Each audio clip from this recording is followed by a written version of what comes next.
Good morning. আমি এখন দুর্গাপুরে এসেছি। জামতলার পাশে একটা গ্রাম দুর্গাপুর নাম, এবং সেখানে করলা চাষ হয়, প্রচুর করলা চাষ হয়।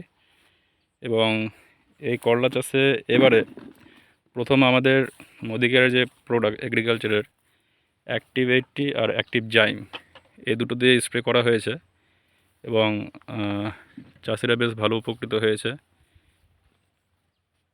আর ফলনটা বেশ ভালোই আছে।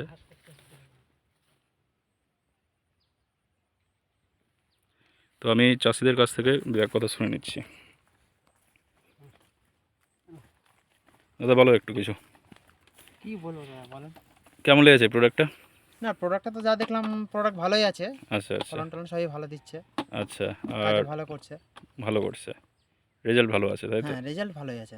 আচ্ছা আচ্ছা, ঠিক আছে, ওকে। এরপরে যা যা চাষ হবে এইভাবে করবেন, রেজাল্টও ভালো হবে, সব কিছু ঠিকঠাক থাকবে, গাছের অসুখ বিসুখও কম হবে, সব ঠিক আবার থাকবে। আবার 2.5-3 বিঘা মাটি এটা শেষ হওয়ার পর আবার ফের লাফাতে লাফা আচ্ছা আচ্ছা লাফা আসবে, লাফার সময় বীজটা নিয়ে আসবে। আচ্ছা আচ্ছা, ঠিক আছে, মানে আমি ওকে। আমাদের 12 মাস। তো এই হচ্ছে আমাদের প্রোডাক্টের রেজাল্ট, এবং ভালো রেজাল্ট চাষি ভাইরাই বলছেন। ওকে, থ্যাংক ইউ।